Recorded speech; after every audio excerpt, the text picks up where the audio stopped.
Okay, it's good. All right, welcome. It is 2 minutes after the hour, and you are tuned into the weekly brief, which is this time each week where Tim and I take a 30-minute chunk of time and we talk about a current issue, thing that's happening in the community, or maybe a trend that we're spotting behind the scenes with our team, because we're looking at a whole bunch of different companies all the time. And Tim, this week, it's like what we're shifting, I think, from the mindset called summer mode to post Labor Day, like back to school. Why is that significant? Why is this like a annual pattern that people should be paying attention to? Yeah, we usually call this sailing season, don't we? It's like the idea of people are kind of out of the summer vacation mode, back to work, and they have a lot of work to accomplish between now and the end of the year. So they're looking for partners to help them.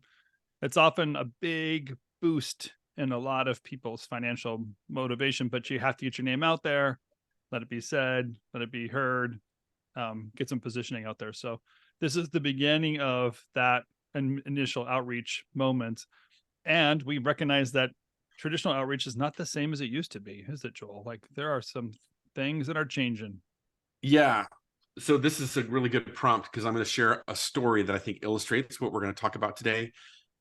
Inside the community, RevCommunity, where there's about 500 owners and principals, there was recently a thread about someone saying, hey, does anyone have good luck buying lists and doing outreach to lists? And there was sort of this whole debate around whether or not that's a good strategy for doing marketing and so forth. And the story that I didn't get to tell it in the community in full detail, but Tim, here's the story. You might remember this one. I'll share it. There was an owner. I'm not going to say this person's name because I don't want to embarrass him. But this was But it's a him. This was last year. Okay, so this was over a year ago, that this studio was doing cold outreach. So a lot of cold email outreach, which, if you and I are honest, right, think days of what did we call it? There was the email service that we used a lot for doing cold email outreach 10 years ago. Do you remember some of those services? But the strategy was basically, hey, find a list from, a conference, or from, a bunch of marketing companies or whatever, titles inside of companies, and do cold outreach email and say, hey, I'm so-and-so, and you might want to meet my company. Would love to talk with you sometime. And that worked 10 years ago. Do you remember? We had response rates of 5% or 7% or something like that. It was pretty good. And there's a pattern that people would open emails, respond to emails. There was certain follow-up emails. And to be honest, it was getting really high return. And people were curious and developing the curiosity to engage future vendors, or in our cases, gaining clients. And then we noticed the next year it was a little tougher. The next year it was still a little tougher. And we eventually said, I can't recommend this approach anymore. We got to stop. Mm-hmm. So this was years ago. So this is just now last year, this one owner was saying, hey, we're still doing cold outreach. And I said, how's that going? And he said, it's really challenging because our response rates have gone from 1% to 0.1%. And I, of course, thought, well, what's going on? And is that effective? He said, well, we have to send out 100 emails to get one lead, like one person who actually responds. And now we're getting 0.1%. So now we're sending out 1,000 emails in order to get one response. And I said, okay, so if the trend continues, by this time in 2023, it'll be 0.01%. Yeah, 10,000 emails. So what's the strategy? Yeah, what should our strategy be? He said, I think we should send out 10,000 emails. Wow. Yeah. And I thought, there's this mindset that we have where we're so convinced that we have to do what has always worked. We just have to try harder. Do you have a fancy name for that mindset? There's probably some sort of principle or something. Oh, there's probably some kind of sunk cost bias or something into that, right? But there you go. To me, the old dog, new tricks thing of it worked last year and you keep on going. And then the reality is you haven't asked the right question at the right moment. So you are stuck behind it. And you might feel a little foolish or a little frustrated, or a little angry, because it used to work. And Right. it's tiresome to think that I have to learn something new to get ahead again, or, find the trend. Yep. It's just not as fun as it used to be. So we hold back and we wish for more, or keep pressing the button 10 times So faster. I found an illustration today. By the way, somebody out What? there is not on mute, so if you could mute, that Oh, would yeah. be great. I found an illustration today, Tim, that I'm going to share. Let me see if I can find it. 1 second. Here it is. Oh, wait, sorry. Make sure that I've got the right one. There it is. Okay. So this illustration is the cold email outreach thing, right? So whatever it is that you're doing, running your studio, you're like, oh, I'm trying to get a sale. I'm trying to get a project or a new client. So there's your new client over there.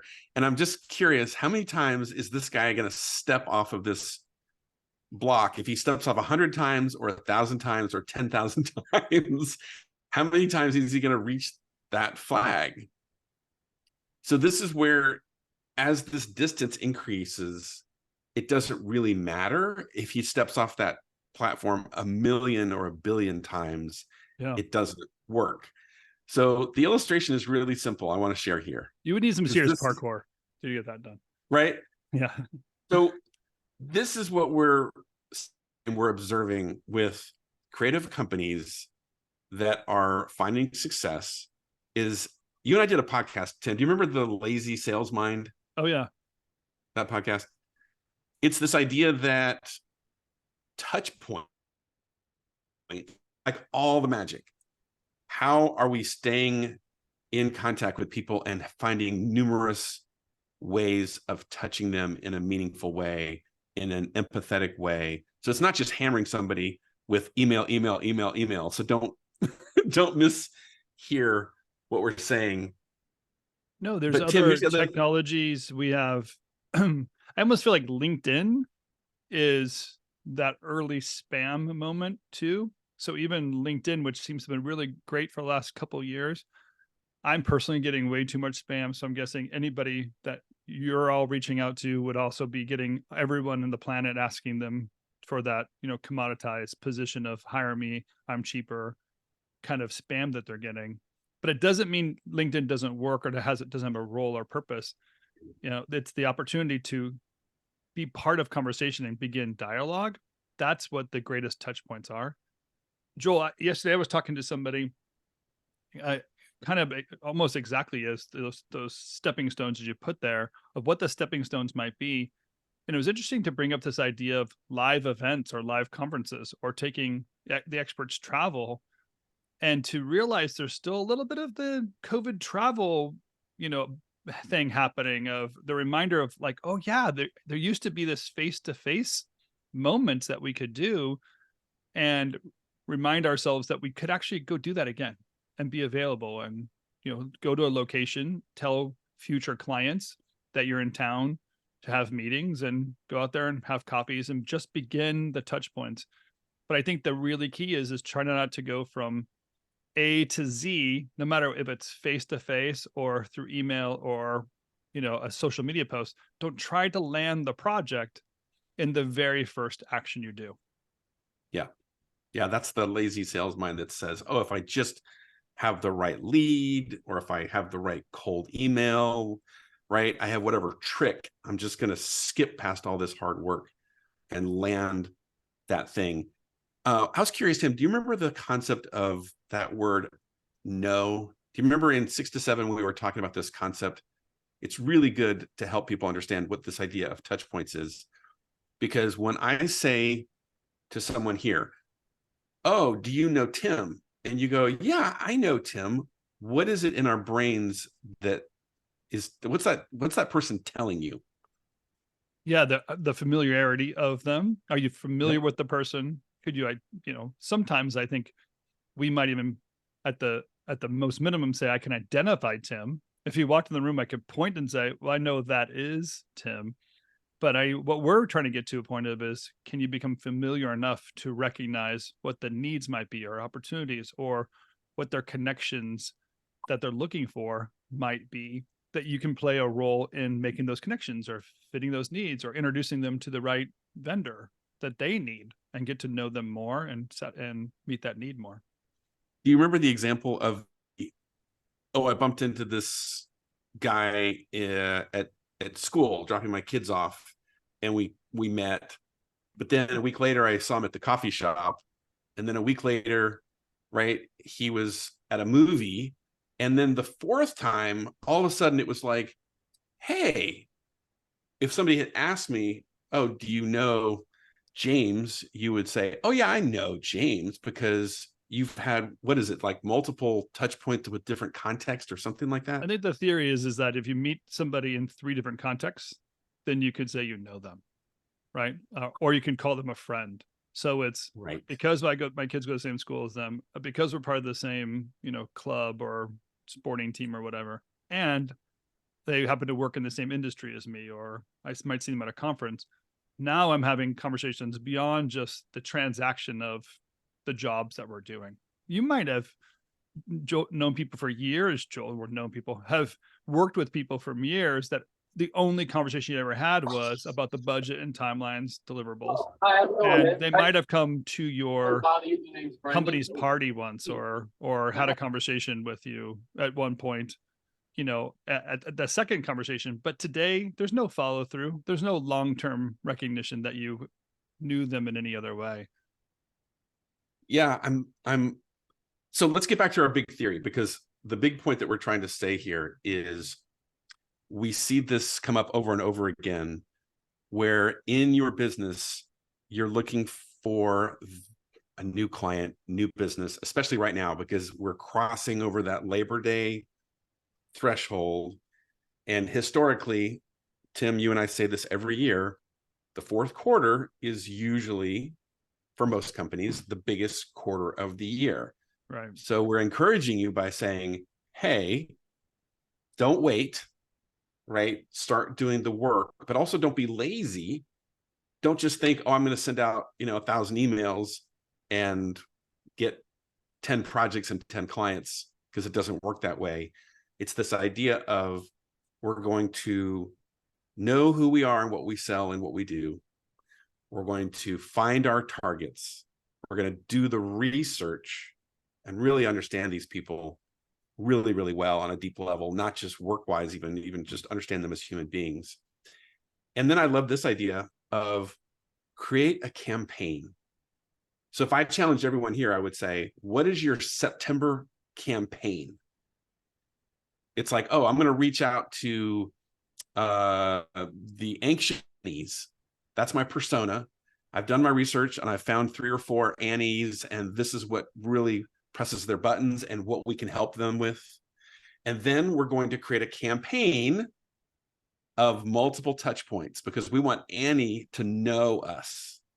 So it's like, oh, what's a context? We're going to, of course, connect with her on LinkedIn, but then we're going to bump into her at this awards show, and then we're going to send her the mailer, and then I don't know, Tim, what else you got? What's in our campaign? Even follow up, maybe comment on a post that they've had, recommend a post to them. One of my favorite moves is when I'm reading something and I think, oh, this would be really great for Joel to know about, I'll tag you in to that post, and now you're tagged in. And if the conversation continues, they'll be reminded that you brought them into that conversation, and it's very good. And then they owe you a thank you. That's like oh yeah, thanks for mentioning me, or thanks for recommending that to me. There's this interesting move that's like a little bit of a ninja move, where you actually recommend other people that might be your competitors, or other people that would meet their needs, even though good and well you want to be the one chosen by them. But you can see work that they've done, or a campaign that they're currently doing, and saying, oh my goodness, this other company does similar work. You guys should, have you ever met them, or do you recognize them? And that seems counterintuitive, because it sounds like you're passing them on to another vendor of theirs, but what you're really doing is proving to them that you understand their needs, and you're a go-to person to satisfy those. So when the problems are there, they're going to look to you and say, hey, what should I do in this moment? Or who should I go to? And at the right time, you'll say, us, we're the right people to do that. Yeah, I think of that as you're positioning yourself as an expert, and you're saying, I'm so comfortable and confident in my expertise that I'm going to curate for you. I'm going to share some of my resources with you. And here's what I want everyone to think about. When that person, and it may be Annie or someone else like Annie, once they've had that third or fourth or fifth touch point, when you reach out to that person and you think, oh, I'm sending a cold email or a cold note or a cold text, it's not cold. It's not at all cold, because that person is going to respond with, oh, hey, Linda. Yes, I have been so excited about meeting you because I saw your thing and I heard about you over there. And I saw you mentioned at that award show. And oh my gosh, I can't believe we're talking right now. That's a totally different conversation than this lazy sales mind that thinks, can I just send 1,000 emails and get 10 good leads? Yeah. So let's get to maybe some practical ways. This is selling season. This is opportunity to do some outreach. There are going to be buyers out there looking for the services that you sell. And you want to find a way to match up with them or remind them that they're there. This, to me, Joel, this is in the marketing start, right? This is unaware to aware. You might even say marketing has a little bit of remind people that you're there. So unaware that you're still there, something like that is the opportunity you have right away. Right. And kind of get started. I think you pointed out earlier, number one is to make the targets. The greatest advice we can give you is you probably already know the name of the person that's going to give you money. And that's a lot of this idea of these touch points, is the idea of become familiar with people, because you will probably have to know them first before they will give you money. Or most important, remind yourself that there are people that have already given you money in the past, and it's much easier to get it from them the second, third, fourth, fifth time than to go find a brand new person to get you that money. So when you identify your targets, don't forget the people you already know. As a matter of fact, put the people you know already to the top of those, and customize. Look for the opportunities. If you know they're active on one of the social media platforms, begin the conversation there by just finding out what they're doing and how to participate in the conversation they're already having, and join them, and then remind them that you're there. And then there'll be opportunity that will come. You'll slowly move them into your own posts and own work that you have going on. So I'm going to drop a little note, because I was playing with this earlier today, and this is, you and I didn't even talk about this, but take a look in the chat, because this is just sort of a simple framework that is maybe helpful to everyone here. That when you think about running a campaign, I would encourage you, as one of the dimensions maybe of your persona, is this person family? Are they friends? Are they a fan? Or are they foreigners? Because I'm going to speak very differently to all those types, right? Like Tim, when you and I hang out and, we've had a long day and we're having a drink at the bar or something, I mean, we're going to get into it in ways that I'm probably not going to have a conversation with somebody that I just met. So be sensitive to that, because after all, these are human conversations. And if it's not something you would say to somebody's face, don't say it on email. It's weird. Just like be good human. Yeah. But this idea of family, yeah, I mean, when it's time to do what I call the sales CPR, like, oh my God, Tim, we have this, right?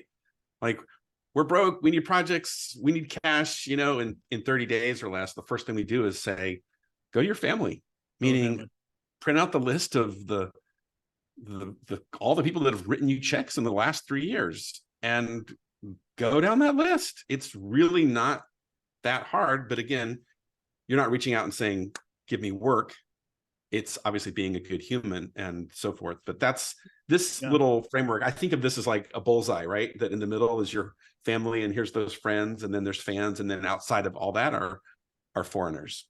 Yeah, and you're most likely already talking to clients with active projects. So the first people you can talk to are the people you're already writing emails and talking to deliver projects.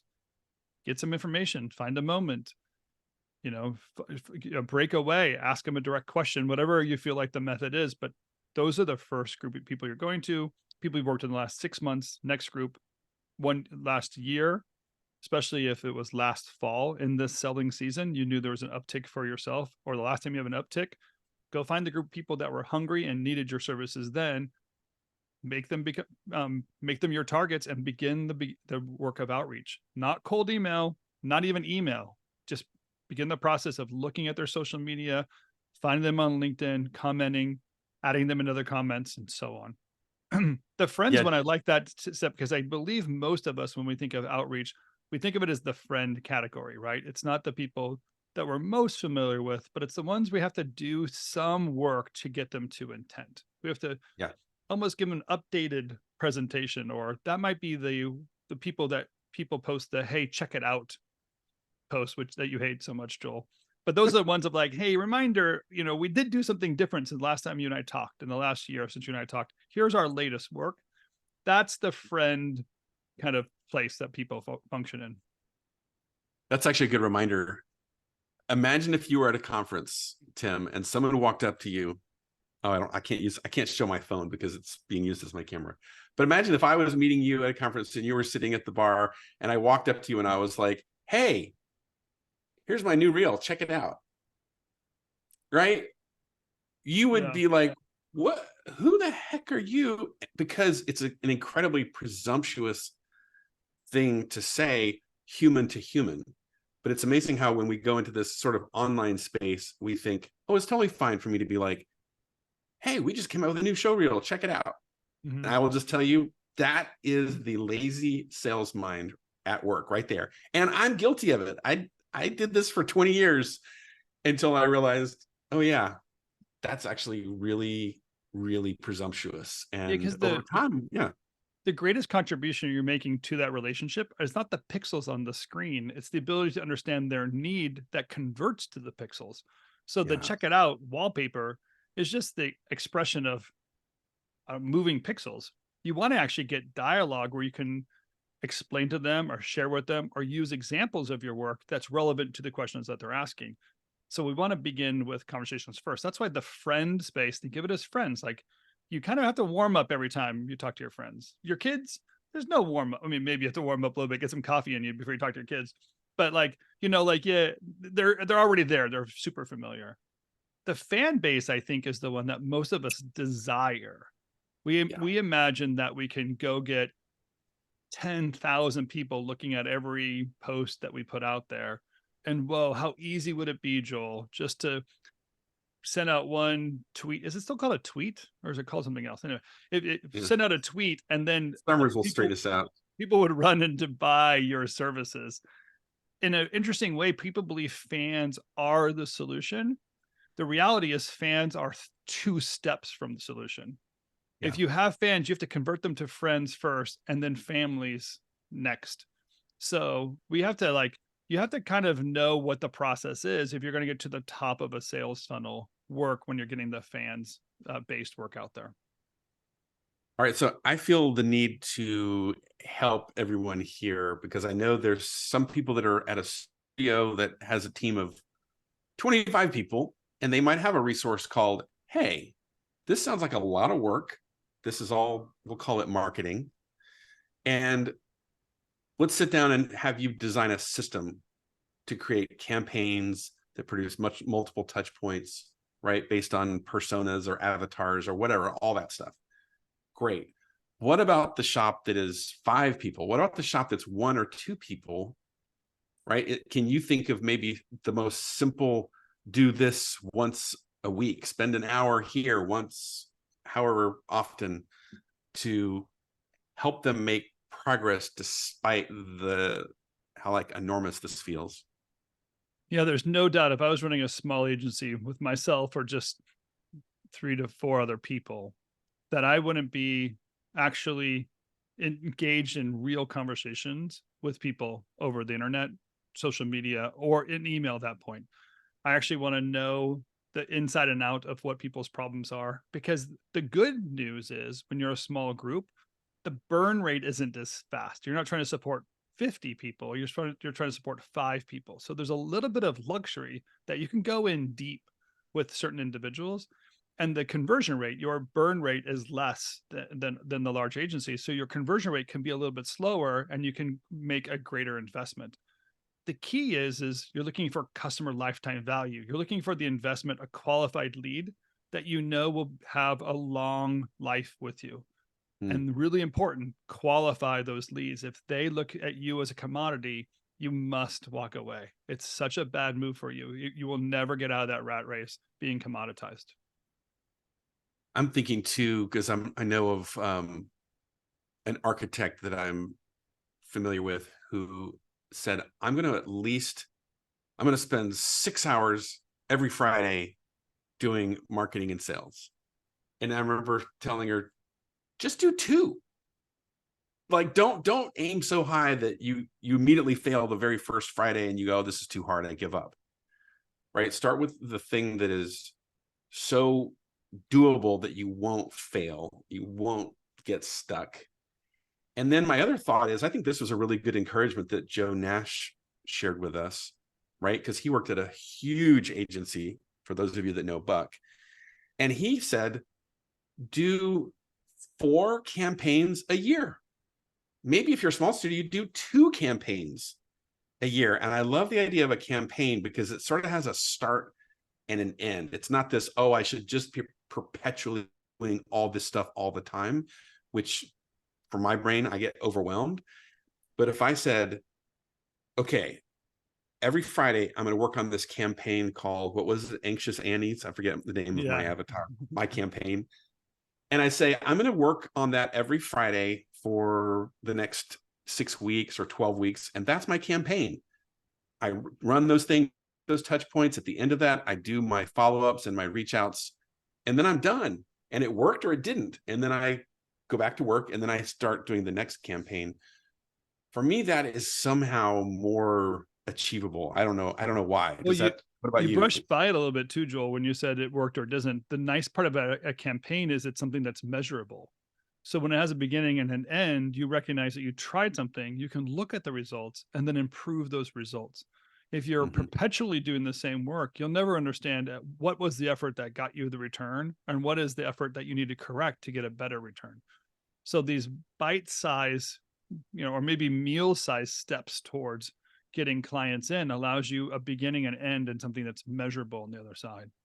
And I go back to that idea of the architect as well. It's, a lot of people, when you do that 2 hours a week relationship management, especially a small agency, and you go in deep, one move you can do is ask a client to recommend you to another client. It's actually pretty simple to do because you recognize what other relationships that they have, and you ask a favor with a friend, and you say, would you be willing to introduce me to your friend that's a lead over at Google as well? And they'd go, of course.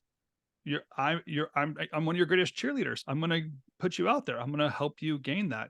There's nothing wrong with that. You're in a marketplace, they're in a marketplace, and that's how it works. So that going in deep and making those good, strong relational advancements are really, really important to help you grow and leverage up. I love that. That's really accessible. I'm similar sentiment here. I like the comment that Ryan just dropped about, you can totally make this a morning coffee routine, put less pressure on it.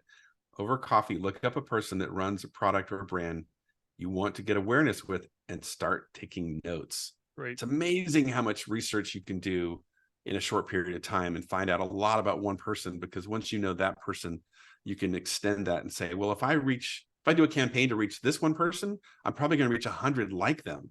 And that's going to be really valuable over time. So, well, Tim, I know we're about out of time. I just want to kind of finish and encourage everyone. I think that we've turned this Labor Day corner, and I have enough, I don't know, little bits and bites of data and anecdotes coming in that I think the selling season is afoot.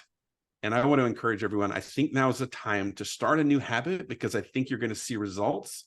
And if you see results, that's when a habit really locks in. That's when you're going to be like, you know what? I started doing those simple marketing things, those touch points, those campaigns, whatever. And hey, it worked. So when we get to next year, it's just going to keep you going. Yeah, I could tell you, doing cash flow with people on a weekly basis, and it might be a little anecdotal, but it does feel like the leads are coming, and the investments that you made are coming in now. And so please do not lose these moments. These next 3, 4, 6 weeks are going to be really great investments to keep you warm in the winter. Or if you're in Australia, keep you cool in the summer. Like kind of like get the work going so that you have it in the seasons that are not going to, because it will go down again, and we have to kind of build up while we have the opportunity. Start squirreling away the nuts.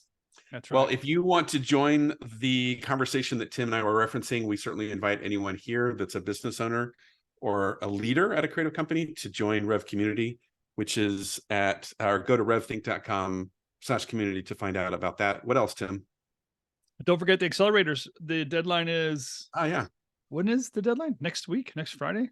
Yeah, well, enrollment closes this Friday. We kick off the following Friday, and Tim is doing his first ever factors method accelerator. Tim, I'm like, you're going to see my post tomorrow about how much regret I have over all the money I lost because I wasn't running the factors method.